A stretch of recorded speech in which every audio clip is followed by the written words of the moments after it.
хорошенькие, добрый день, мої сябри. Щиро вітаю вас у нашому етнографічному покої. Бачите, які приузнесли, який радісний мені настрой. Ось мой чемодан. А я ще з їм сьогодні прийшла со мною сюди турепка. Для чого яна, спитайте? У весілля я собралася. Бачите? Ось так. Давней, кольки год назад, у 60-х, 70-х годах, с таким чемоданом и на веселье ездили, сукенки складали, и не одну зауважу. Жанчини кожний раз, виходячи з-за стола, якби зараз сучасною мовою кажучи, смена блюд, міняли сукенки. Мало сукенки. Яще була мода на парики. Коли яна перший раз сядала за стол у темному парику, то другий раз, змянивши сукенку, уже надевала светлый. Это такие были ж богатейки, які мали два парики, могли себе это дозволить. И бачите, уже за стол приходить зовсім інший чоловік. Вже вона по-другому виглядає. А веселье есть веселье. Порой випивши чарочку весельную, скачучи полечку, гэты парик мог збиться і на бок. Мае залатыя. Вось. Але не пра гэта размова. Сёння у мяне ў чамадане захоўваецца рэч, якая, не парык. І далёка ад парыка. Вельмі простая, сціплая, аднак патрэбная жанчынам. Гэта грэбеньчык. Вось. Вось гэта сціплая прыгажосць была вельмі патрэбна жанчынам, асабліва тым, хто насілі доўгія валасы, у каго былі. Бачыце, раней, як мадэлі такой стрыжкі не было.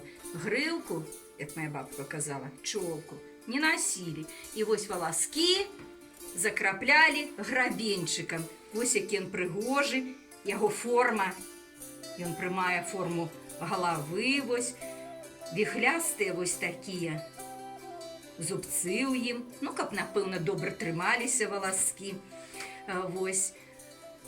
Парой, у каго былі густыя валасы, прыгожыя, вось, то ён добра трымаўся, у каго былі жидкаватенькія, радкаватенькія, канешне, трэба было добра пастарацца, каб ён трымаўся ў валасках. Для гэтага, як я памятаю, моя бабуля, яна заплятала коску. Коска тая была, чымсьці падобная да мышынага хвосціка. І вось гэтую коску яна замацоўвала такім грабеньчыкам. Валаскі не мяшалі, трымаліся, і ўсё было вельмі добра. А яшчэ, ведаеце, вось калі гаварыць пра валасы, пра прыгажосць жанчыны, то я памятаю яшчэ такі момант, калі вось у лазні, у нас такая агульная была лазня, калі мы мыліся, вось, жанчыны там апраналіся, ўжо памыўшыся, то моя суседка, маючы вельмі багатыя валасы, вось мокрымі іх ціскала, фалі рабіла на галаве. І, канешне, усе завідавалі, у каго былі прасцейшыя валаскі, радзейшыя. Вось, маей мамы былі праменькія валаскі. Яна заўсёды вось звяртала на гэта ўвагу, ей таксама хацелася тых фаляў на галаве. Але для гэтага ў тыя часы ўжо была прыдумана завівка. Або, як у нас сказалі, андуляцыя. Вось такімі прычоскамі і выкарыстоўваючы, канешне, вось гэты грабеньчык, жылі, прыгажунямі былі нашы жанчыны, нашы бабулі, нашы мамы. І таксама грабеньчык, такую простую рэч патрэбна было насіць, таксама з гонарам, напэўна. У некага ён служыў, я б сказала, каронай на галаве, вось, узвышаўся, нехта ніжэй апускаў.